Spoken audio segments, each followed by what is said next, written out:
Well, hello everybody, and welcome to the next event in the Royal Society of Edinburgh's Curious series. We're delighted to have you at this online seminar. And what we're going to do today is get a talk from a good friend and colleague, Jennifer Smith, Professor of Sociolinguistics at the University of Glasgow, a very distinguished fellow of the Royal Society of Edinburgh. And she's going to talk about various aspects of Scots, which I won't disturb you by, steal her thunder by describing. The speaker's going to talk a little introduction about what's going on and then talk about it, and we'll go on from there. I'll be saying more at the end about the Curious programme, but for now, I'm going to shut up talking and turn to Jennifer, who will now give her presentation. So Jennifer, all is yours. Thank you for introducing me, Jeremy, and thank you to the RSE for inviting me to come along and give this talk. And mostly thank you to the participants. I see the number going up and up as I speak. So I'm very pleased that so many of you have turned up to listen to the talk. I should say that many apologies for my somewhat distracting background here, especially my wall art. I hope no one's very offended by that. I had a problem getting on the RSE background, so you can have a little sneak peek at my kitchen. It's a bit like Through the Keyhole without the cheesy presenter. So I'm going to be talking today, folks, about the linguistic landscape of Scots in the 21st century. And when we take a look around today in the 21st century, in the here and now, we see that there's a lot of discussion about Scots. So, for example, here's an article in The Guardian about the return, so-called, of the Scots language. Here's something in Foreign Policy magazine about the Scots question and its impact on some political questions. Here is a discussion in the TES magazine on the place of Scots language in schools. And indeed, in 2022, following on from 2011, for the very first time, this is now the second time, there's a question in the census on Scots. Can you understand, speak, write, read, and write in Scots? If we've got time at the end, I'll tell you a story about that, about filling in the census with my dad, my 86-year-old dad. And there is even something called the Scots Language Awards. So lots and lots of discussion of the Scots language. But the question is, what exactly is Scots? We talk about it a lot, but what is it? So probably the best way to answer that is have a listen to some Scots speakers.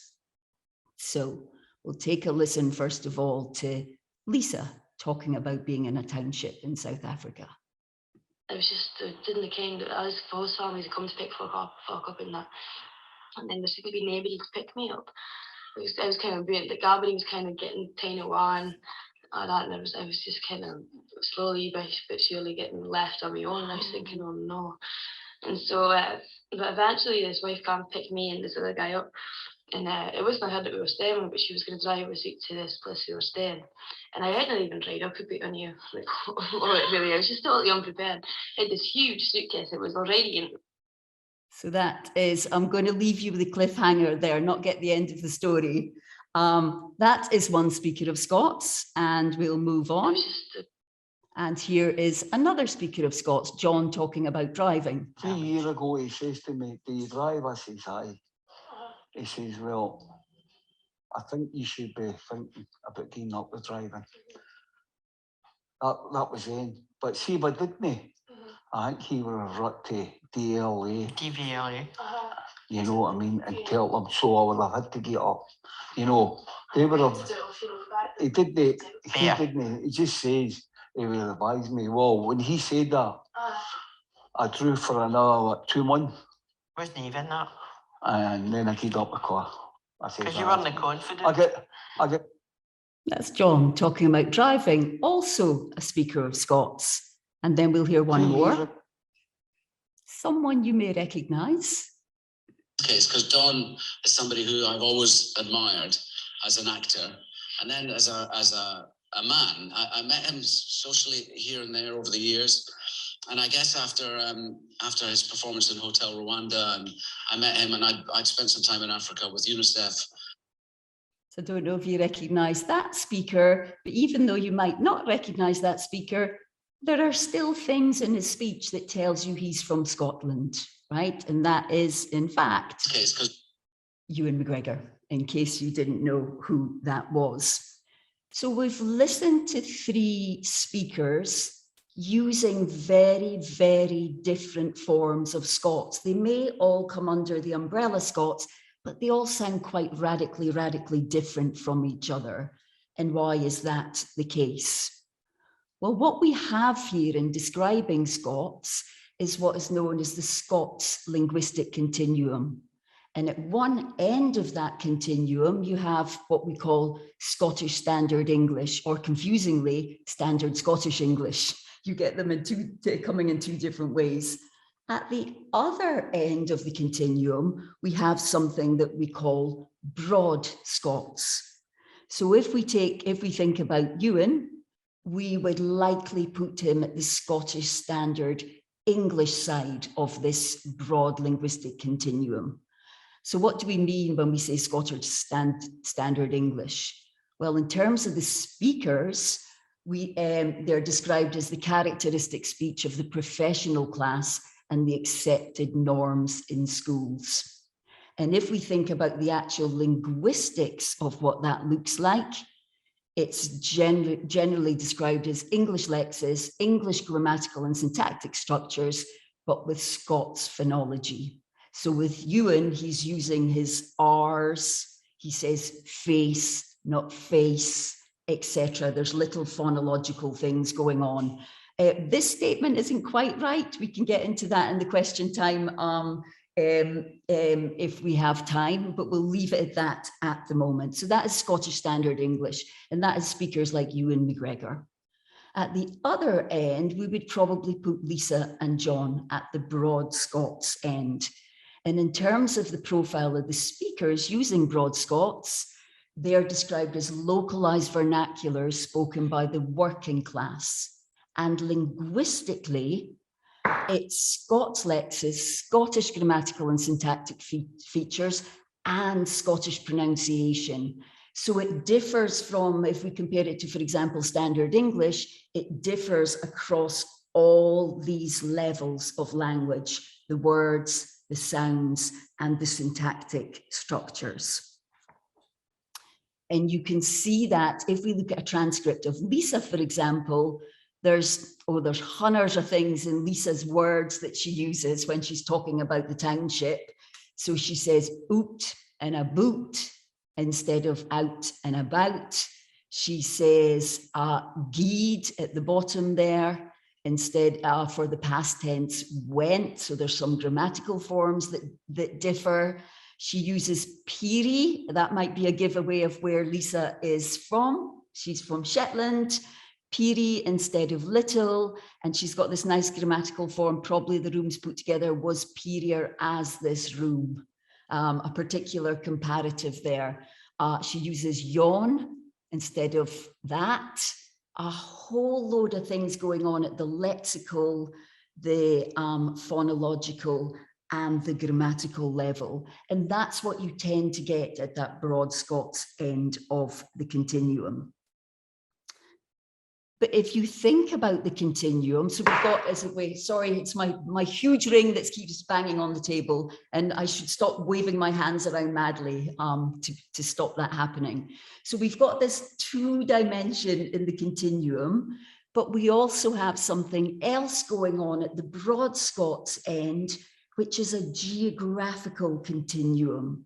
So Lisa and John are both at the Broad Scots end, but they sound quite radically different from each other. Lisa is from Shetland, way up in the north, and John is from the southwest of Scotland. So added to this continuum is this other dimension of geographic diversity. So what that ends up in is this question of what is Scots. It's very, very different things. There is not one thing you could call Scots. It is very, very different things.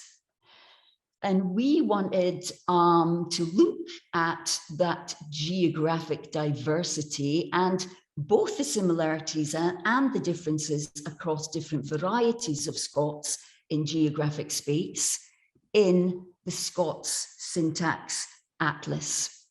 And this was a project run from Glasgow and paired with Edinburgh and Queen Mary in London, that set out to look at not at the words or sounds of Scots, but the sentence structures, how we put sentences together. What's particular about Scots? Are there particular structures spread throughout Scotland? How do the different varieties differ between Shetland and Irvine, for example, the two speakers we just heard? So what we mean there by sentence structures are things like this.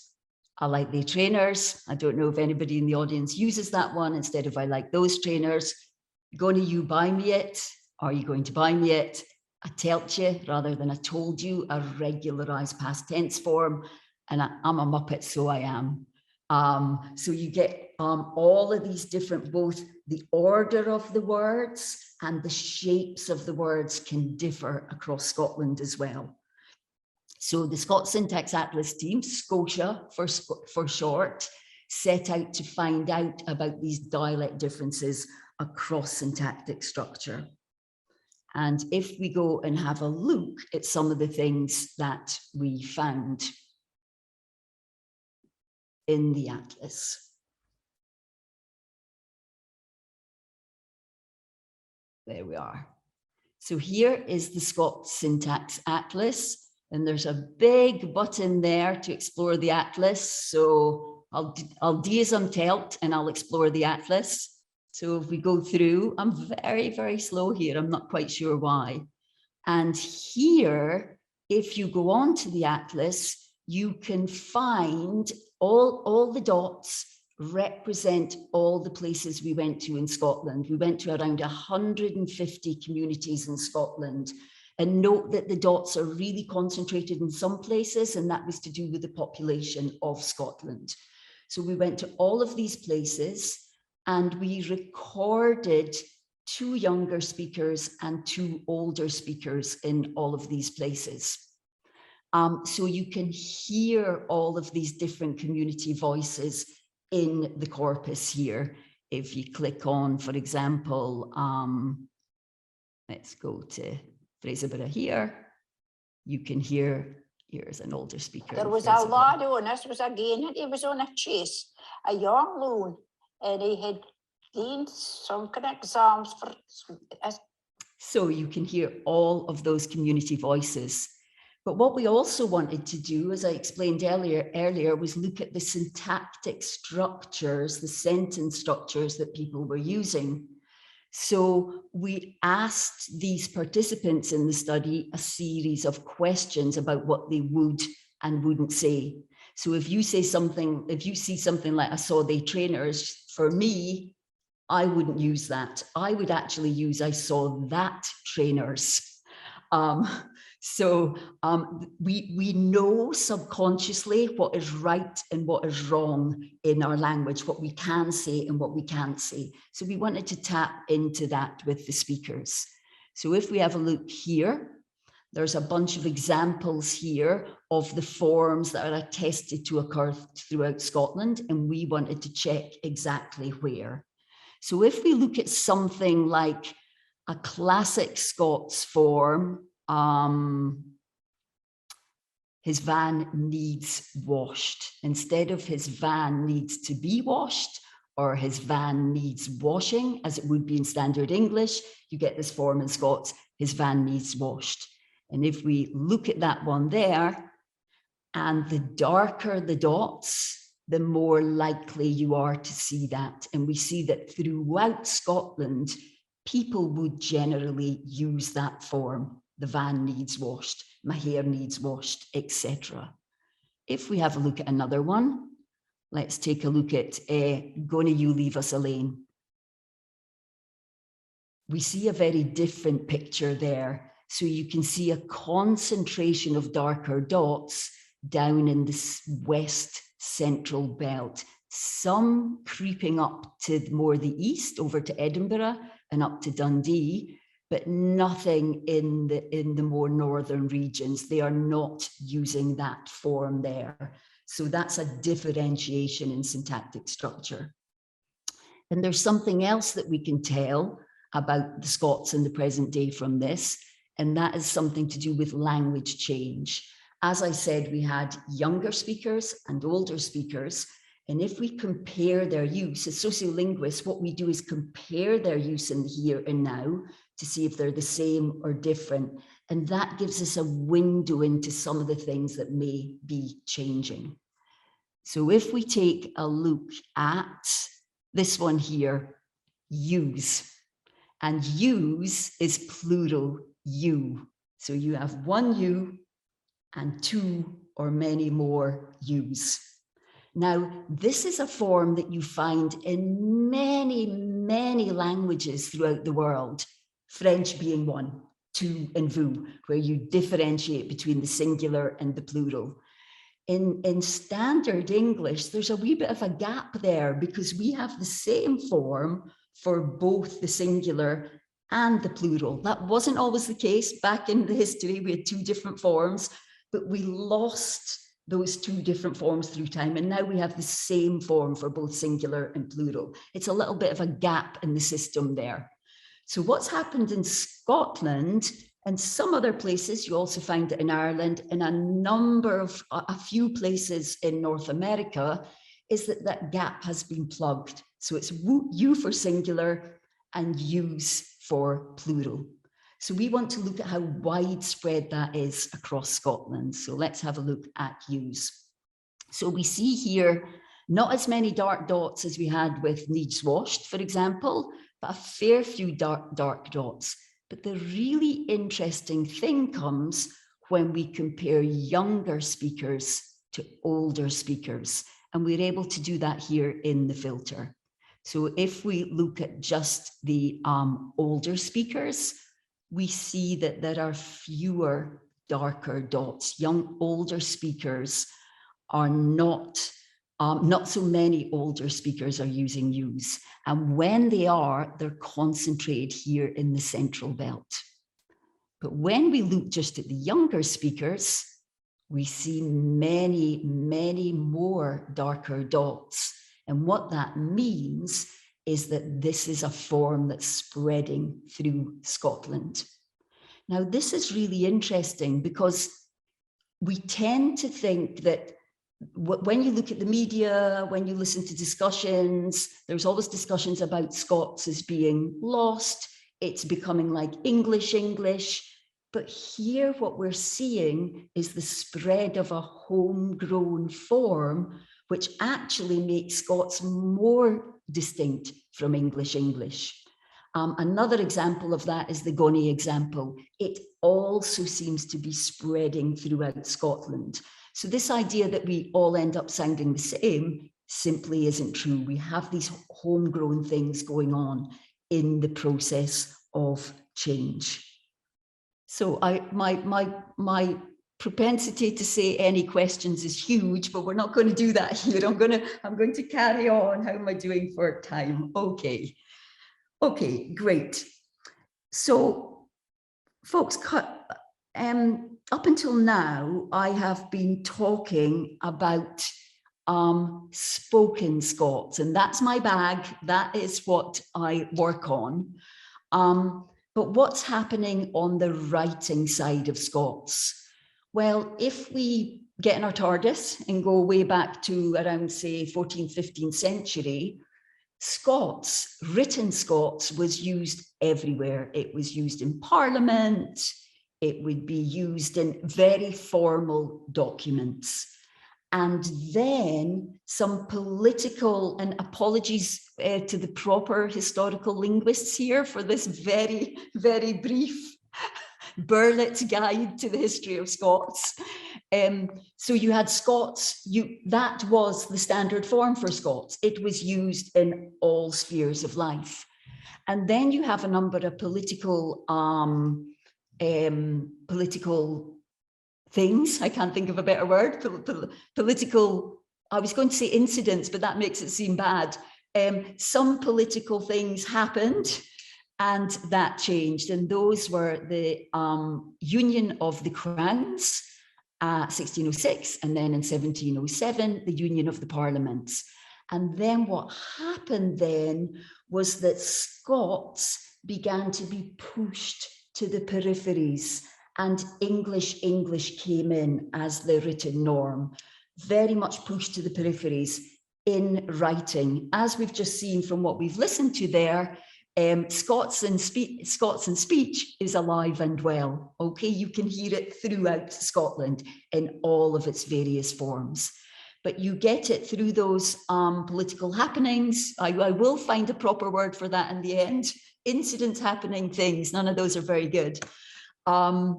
It got pushed out of certain domains and pushed to the peripheries. But what you found was that it was always around in some form in literature, and we know that from Burns, for example. You always get it in some forms of writing. And what you tend to find is that you go through what is known as Scots renaissances or vernacular renaissances. It kind of waxes and wanes how much Scots writing you're getting in literature. So right here and now in the 21st century, we are really on one of those waxes and not a wane as we currently speak. So, writing in Scots in the 21st century. And you've probably immediately, your mind may already immediately be jumping ahead to something like Shuggie Bain, the Booker Prize winner from 2020, it tells me there. An absolutely amazing book. I love that book. I think it was my book of 2020. And what you find with Douglas Stewart's writing is something very interesting going on in the use of Scots. So here you find that the prose part is in pretty much standard English, but the dialogue is in Scots. The dialogue between the characters in the book is in Scots. I should have provided a trigger warning there. I hope no one's hugely offended by this and other things. So here you get standard English and then moving into the Scots vernacular, doesn't, goat, forgot, etc.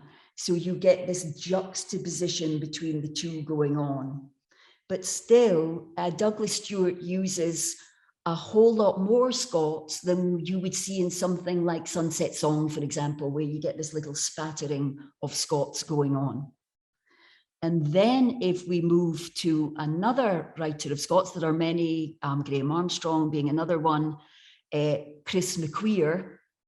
And Chris McQueer says very overtly that he writes like he speaks. He writes like he speaks.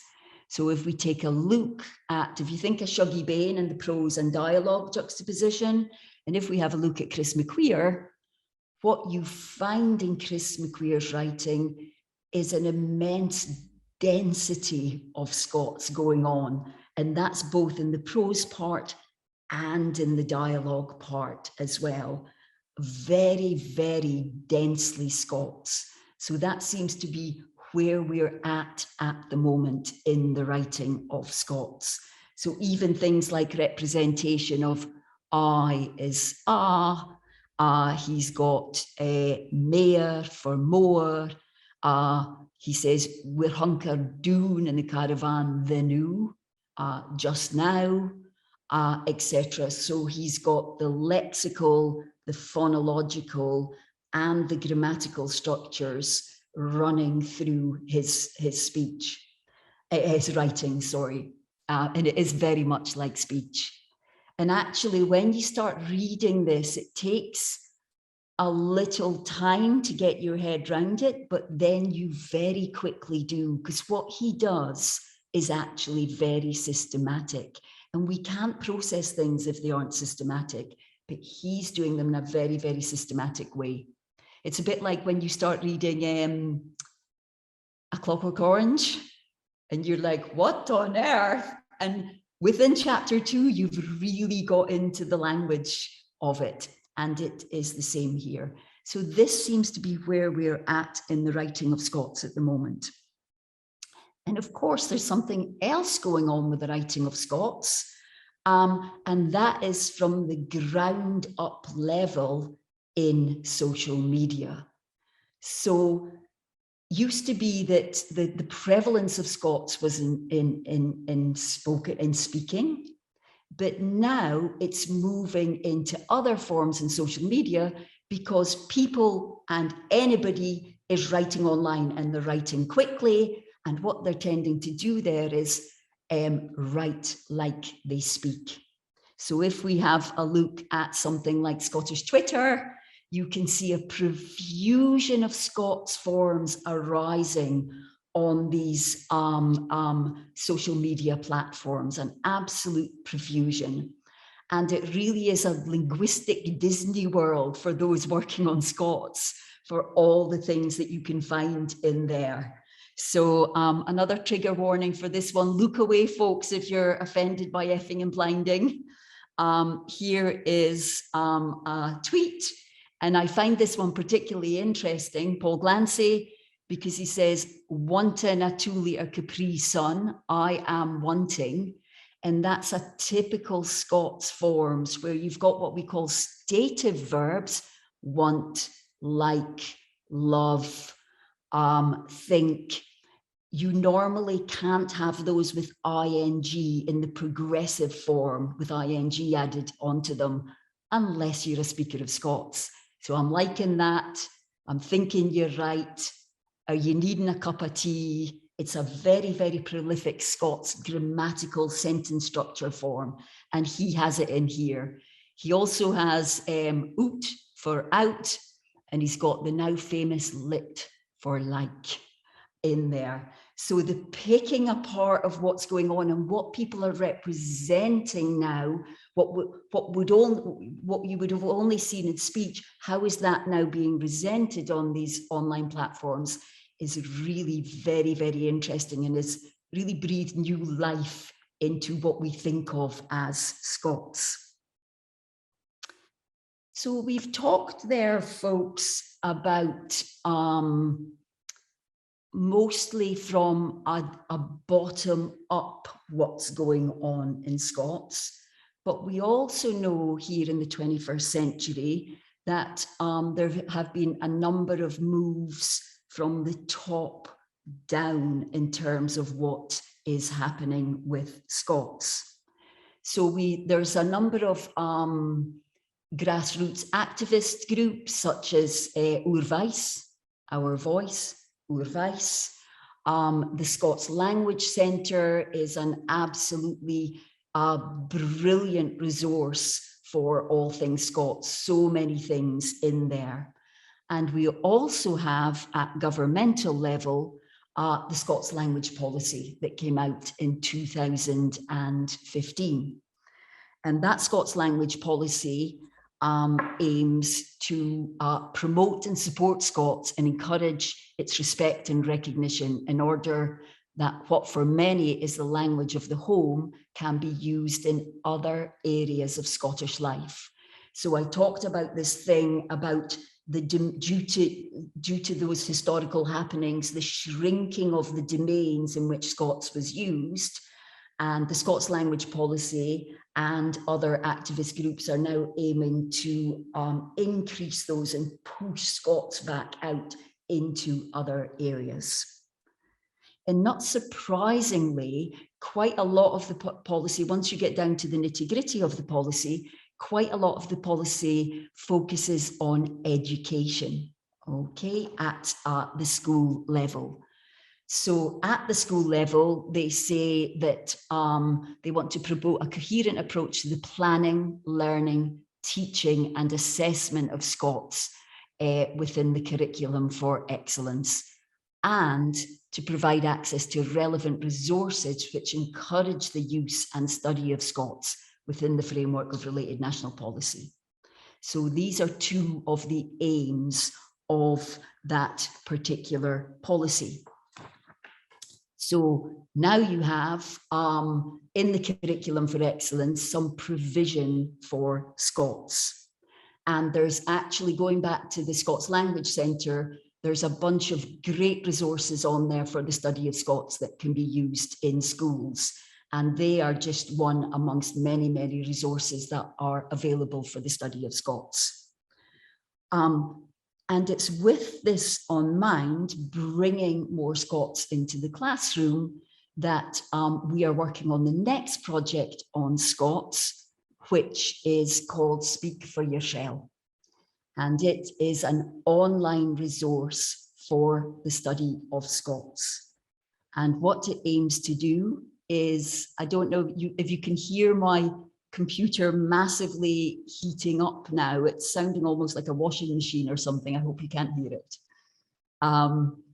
So Speak for Yourself, what does it aim to do? It's a dynamic digital resource which maps the words, sounds and sentences of Scots and the social attitudes which arise from these.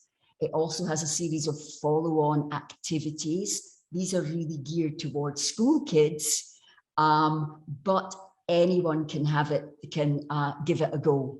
It's still in its beta stage. We haven't put it out fully yet, but it will be out next month. So here are the team that work on Speak for Yourself, myself and Mary, who did all of the work and did all of the difficult things and fixed me up with all of my meltdowns very calmly. And Brian makes the thing look very swanky indeed. He comes in as the systems developer and makes this resource look presentable, and we hope even beyond presentable. So if we have a look now at what's in this beta version, we can go to Speak for Yourself. And Jeremy, I'm going to talk for another 5 minutes and then that'll be it. So here is Speak for Yourself. Not only can you hear my computer burning up here, you can also hear my cat trying to get out. It sounds like I've got a prisoner or someone here. No, it's just a cat. So what we have in Speak for Yourself is survey where you answer on your own language use. We have a series of quizzes to do with the answers you've given and a series of follow-on activities to think about the words, sounds and structures used in Scots. So if we take a look at the survey first of all, and these, by the way, are focused on your own voice and the voices of others around Scotland. So if we take a look at Give Your Word, it won't surprise you to know that this is about the words you use. So if we have a look here, when you want to be let in, you on the door. Do you knock or do you chap? Well, I chap. I'd never forgive myself if I knock. And once you put your answer in, what you can see here is other people's answers. And you can see that across the majority of speakers in Scotland, we have a few people have inputted data. We hope to have thousands and thousands of answers once it's launched fully. We've just piloted it with maybe a couple of hundred speakers. So you can see that throughout the most of Scotland, they are saying chap, okay? And then what you can also do is filter it according to age, education, and gender as well. You can see our older speakers doing it more than younger speakers, or females doing it more than males. So a series of filters on that. If we go back to the survey again, and there are about 25 questions for each of the component parts that you go through. The same kind of survey you can have for Sounds About Right. So here we're looking at the phonology of Scots. And the first question here, it says, do you say down more like noun or noon? So do you say down or doon? And I say it more like noon. And we give instructions, by the way, that says, you may use both. I use both. You may use both. But what we really want to get at here is when you're speaking to your family and friends, not teachers and bosses, your family and friends. So there are specific instructions given. So we choose noon. And we see here that, well, again, particularly in the Northeast, they're still saying doon and oot and about, right? And notice here down in the central belt, they're tending to say down and out and about. But again, once we have more answers, the picture may change. And then if we go back to the survey again, I would never say that. Here, the first one was words, the second one was sounds, and this one is sentence structures.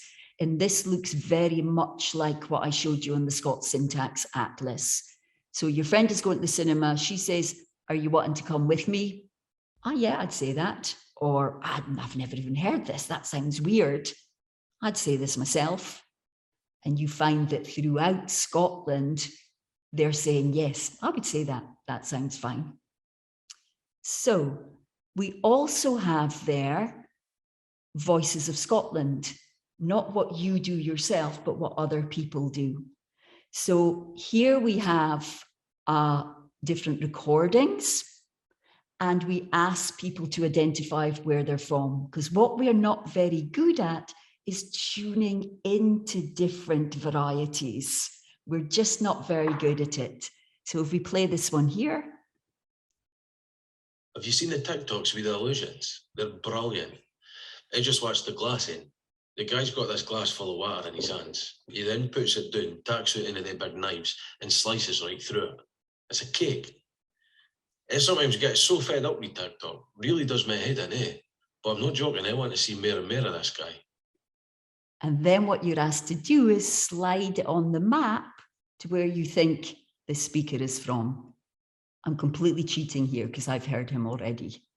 And then we'll hear another one. Have you seen the TikToks with the illusions? They're brilliant. I just watched the glass one. The guy's got this big glass full of water in his hands. He then puts it down, takes out one of those big knives and slices right through it. It's a cake. And we can hear she sounds very different to that first speaker. Same passage, but very different. She happens to be from, from Stranraer. And then you can check your answers afterwards. And just one more thing, Jeremy. I can see Jeremy's doing his finish up now face. If we go back to the Voices of Scotland again, this is about attitudes towards different varieties. And we all know that, you know, you hear people saying all the time, I can't stand why they speak in Glasgow, or, oh, they speak Affabony in Northeast Scotland. I would say that because I'm from there. We all have different attitudes towards different voices. And what we want to do is tap into those attitudes and see what people think. I have a cat joining me now. So you can play the voice. Have you seen the TikToks with the illusions? Oh, they're brilliant. I just watched the glassing. This guy's got this glass full of water. And what we ask the participants to do is gauge what they think of that speaker. They're easy to understand, difficult to understand. They sound very Scots. They don't sound very Scots. They went to uni, they didn't go to uni, etc. And then we gather all dynamically, all of these answers are gathered together. And then we have a series of quizzes about those attitudes, with the point being that we have all these negative or positive attitudes. We can't stop that, but as long as you're aware of them, because they have real world impacts. And that's been shown in things like, you know, if you go to an interview with a strong Bucky accent, my one, versus a standard English one, who's going to get the job? And this is what I mean by real world impacts. So that, folks, there's a bunch of other stuff on Speak for Your Shell. We're still working on it, but that will launch next month.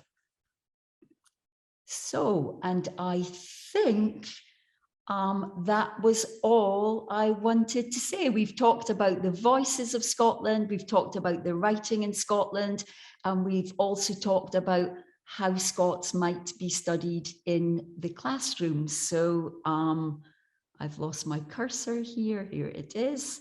So cheers, everybody, for listening. Fantastic. Thank you very much indeed, Jennifer. That was a wonderful talk. And I was particularly excited to hear about the your most recent venture, which sounds really exciting and lots of possibilities.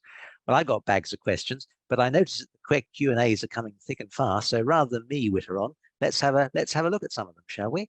We'll start at the top. Go back to David Blyman, who came in very early on. He says, I wonder if Scots and the media has something to do with the spread of language.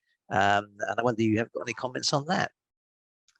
Thank you, David, for the question. That's a really good point. So as linguists, we tend to think that the media has very little impact on our language use. It's said that you need face-to-face interaction with people to adjust your language patterns. And if we think about, well, what would be the evidence for that? If you think of the most watched show over the past 30 years in the UK, it's EastEnders, right? Mm-hmm. And if it were the fact that, that the media had an effect on how you spoke, we would all be sounding like Cockney East End Londoners, and we're simply not, right? However, it does affect it. What you can do from the media is pick up words and phrases and plop them into your language. You can't change a whole system, but you can pick up words and phrases. And I suspect with Goni, you're right there. It's like a fixed phrase almost that folk have decided to plop into their language from hearing it on screen. Use, on the other hand, that looks to be organic in its growth. You don't really hear use a lot on the telly, right? So we generally think as linguists that the media has very little impact, but it can have an impact on the words, the fixed words and phrases we pick up and plop into our language. Thanks very much. Someone has commented on historical turning points rather than accidents. I was going to suggest developments, but I think we'll let that one go. I think Clive you already answered Clive's question. Here's one from Alan James. I noticed that used by older and younger speakers is an action in Gaelic, and I wonder whether there's a correspondence there. What would you like to comment on that? Yeah, thank you, Alan. It could be. It could well be. We're not sure, basically. We have thought of that possibility, but we're not quite sure. We would really, in the Scots Syntax Atlas, it was really a sweep, and it was a very initial start for people to then go in and dig deeper. So I think it would be really great to go to the Western Isles and do a really in-depth study of use to see what is happening there. So I'm afraid I don't have an answer to that one, but excellent question. It is a fine one. Of course, use pops up in places, but there is this thing about use being used as a polite statement, which always seems to me quite interesting. I come across that occasionally. I've been dressed once on my own as use, which is a bit like French vous, isn't it? Exactly. Here's Trisha's Galaxy, which sounds like someone's phone. I was brought up in Edinburgh. There's the words I use when I was a child aren't used by my children. Also brought up in Edinburgh. Words gadgy for a man, a barrier for good. Do you know why these words seem to be dying off, being used by non-Romany people? Thanks, Trisha Galaxy. Yes, words are the thing that change most quickly in language. They come and they go really at lightning speed compared to the sounds, the phonology of a language, and even more so the grammatical structures of a language. They can take hundreds of years to change, but words come and go much more quickly. So this is why, you know, we all sound different from our grannies, and it's mostly a word level. They're using lots and lots of words that we don't use because they can come and go within a generation. They're really quite fluid in their use. So that's a general finding. If you look across the wide stretch of historical linguists, very slow on grammatical structures, not quite so slow, but slow on phonology, but much, much faster on words. As to the Romany, I don't know much about that at all, I'm afraid. So I can't answer on that one. No. But yeah, the differences you hear between you and your granny or you and your mum and dad is often lexically based because they're the things that change the fastest. Yeah. Someone once said positively that the only languages that don't change are dead ones. And I think it's quite intriguing that Scots should be still growing and moving and shifting that kind of way. Absolutely. And can I just say there as well, because intuitively we want to think that languages are this, you know, stuck thing, but exactly as and there's objections to things changing. Oh my goodness, imagine people saying use, that's not right. But a language that isn't changing is a dead language. All languages change, and it's like trying to stop the tide. You will never stop them. Even though you might have an academy like France, you will never stop language change. And that's good for us, Jeremy, because it keeps us in a job. I think that's a good plan, yes. You know, I often say that its belonging to it is actually an innovation. Shakespeare very rarely uses it. So there you go. There's a question here from Clive, which is quite complicated. The density of the examples given would indicate there's far more passive knowledge of Scots than examples of Menanders. Passive knowledge of Scots. That's quite intriguing, isn't it? Yes. So Clive, do you mean the density of examples given in the speakers I looked at, or can you... Maybe I think what well, of course, Clive can speak for himself, poor chap, but or rather do his stuff. Passive knowledge of Scots. Perhaps you can say something about that. Of course, the literature, says Clive. He's typed in an answer. The literature. So right. So what we find in the literature versus what happens on the street. Yeah, I think that must be what it's about. Yeah, and I think, and certainly in the atlas, we covered. We showed some examples there, but we actually asked each of the participants about 200 examples. We covered tons and tons of them, but even then we can't capture absolutely everything. We're always kind of lagging behind what's actually happening in the ground. So yes, but we asked about 200 questions, you know, and the poor participants are glazing over by the end. We would have liked to have asked 500, but you can't get them to sit there for 3 hours asking questions on linguistic forms. It's always intriguing when you look at literary representations of Scots as the bits that they put in Scots and the bits they sort of don't. And I think that's quite intriguing, isn't it?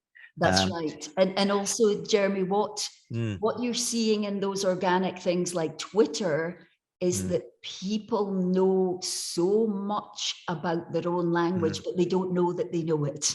Most of this knowledge we have of language is unconscious. For us linguists, it's conscious because that's our job, but mostly it's unconscious. So you see little tiny linguistic details being represented now on Twitter. You're like, wow, they know that, but they don't know that. Such a fascinating subject. The question I was going to answer, if no one had asked any questions, was to do with social media, and is it speech or is it writing? Is it sort of speech like writing or writing like speech? And exactly. Maybe it's somewhere in between. Something in between. Something else. There you go. Yeah. Simon Edens, and I think one or two other people have asked questions about, are you going to expand it? There's, of course, Ulster Scots, that complicated phenomenon. And your example from Stranraer, of course, gives us all sorts of extra border examples. Are you going to talk about such? Are you thinking of expanding it? Thank you, Simon. So definitely the connections between Ulster Scots and Scots are there. We actually did some research in Cullybackey in Northern Ireland. And when I went into one of the houses, it was a woman, she was about 87 at the time, and she started talking about going for our messages. And that is such a distinctly Scottish thing, right? To go for your shopping, go for your messages. And certainly those older generations in Cullybackey, they sounded like they were from Southwest Scotland. So definitely there are connections there. In terms of will I go and do that? Quite frankly not, because doing the Scots Syntax Atlas nearly killed me. It was such a big task, but I would be over the moon if someone would do a similar one for Ulster Scots. It's crying out to be done. So yeah, it's fantastic stuff, isn't it? You know, when I've been to Stranraer of an evening, you can see the light. You just about see the traffic, the cars driving on the other side of the water, can't you? And it's water as a connector. You read the registrations? Not quite. I'm optically challenged. Couple of questions from Ashley Douglas. We seem to link up here. I think this was during the course of your talk, because it's at 1:30, then you moved on talking about some of the language planning issues. And she talks about the Scots language policy available in Scots. Do you want to say anything more about language planning? You know, language planning is one of those complicated things, isn't it? You know, can you tell people how to do this? Yeah, and if you look at, I mean, we're quite at the beginning of that journey, but in terms of language planning in Scotland, but I suspect it will become more and more. But if you look at countries like Norway, they are really way ahead of the game with that. So they have, for example, 2 different varieties taught in schools, Nynorsk and Bokmål. But they started this process maybe 30, 40 years ago, maybe even longer. I don't quite know the history of it. So I think it's a case of watch this space with language planning. We're really at the start, but it will become more and more. And I think we'll see more initiatives for it being rolled out to schools in whatever form, etc. Yeah, I noticed one of your slides you talked about one of the underpinning ideologies here is empowerment, isn't it? And one of the great difficulties about empowerment is what are you empowering? You see, so I think that's a little bit of a thing there. What else have we got here? Yes, that's Ashley's other question, which goes with it, I think, on Scottish Parliament. We got some rather interesting stuff about ings and ins and stuff like that. Here's Patrick Trusha asking, is it like Gaelic? I'm not sure about wanting. I tend to write hoping you're better. Okay, loving that picture. There we go. Oh dear, I'm not sure about that. Yeah, so the hoping is, I am hoping, is totally universal, but there are particular ones like, are you needing a blanket? That's very much distinctly Scots. In terms of the provenance of those, this is for Patricia, what we tend to find is that on Scots, there's actually very little Gaelic influence. There may be a few words, but in terms of, and some people have argued for things like in the northeast of Scotland, where I come from, the fit far fan for what, where, when, far you gonna day, fit you dean. It's been argued that that has a Gaelic origin, but I think in general, there are very few things, and that goes back to power.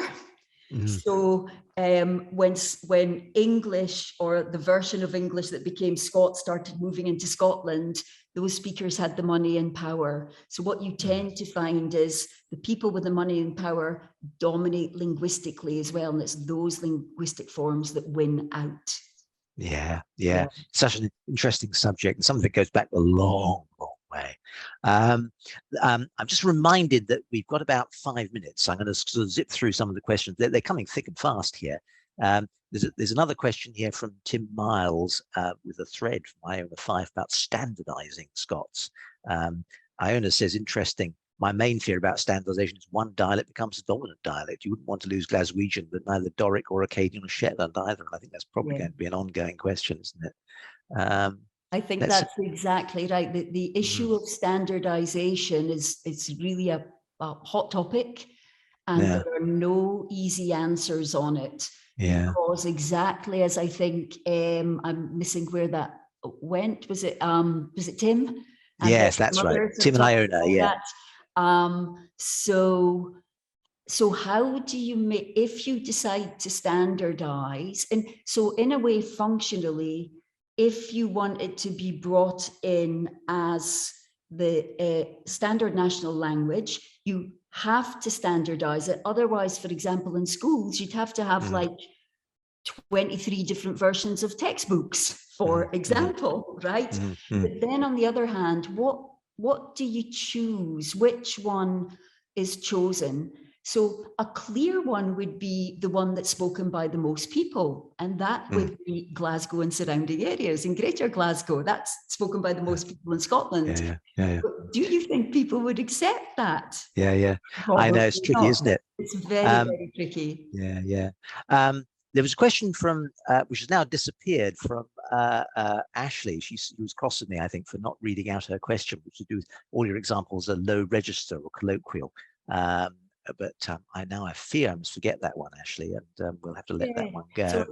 So Ashley, the answer to that one is no. I won't be working on the higher register stuff. I work on spoken data. I've done a little bit on written colloquial data, but not much at all. So I work on spoken data. Yeah. Sorry about that, Ashley. Moving on down. Here's a question from Graham, which looks quite intriguing. What specific qualities of Scots are making it triumph on social media in a universally entertaining form? Because, Graham, we're all really hilarious. We just can't help it. There we go. There's another, they're coming thick and fast here. And I'm afraid we're going to have to wrap up very soon. There's one which I love about the Great Vowel Shift, which we'll have to come back to another day. Oh, that's your bag, Jeremy. That's right. That's one of my bags. Yes, Scots did have one too, but we'll let that one go. It's just different. And the last one here is from, I see a person who said, for a fantastic talk, what were the most surprising findings for you? Anything caught you by surprise? In terms of the findings from the Scots? Yeah, the whole project.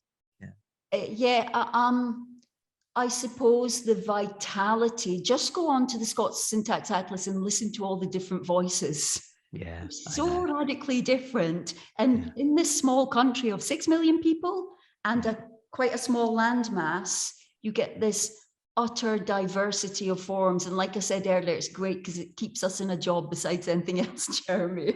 I think that's fantastic. That seems like a very good point to end. And I'm sorry for those folks who were on Q&A who came thick and fast there, which I haven't been able to get to. But it just shows what an exciting and inspiring subject Scots is, with all its complexities and complications and difficulties, which of course makes it what's interesting. So there we go. We've got to wrap up now. I think I first of all like to say a big thank you to Jennifer for a fantastic talk, a very fine collection of things for the event.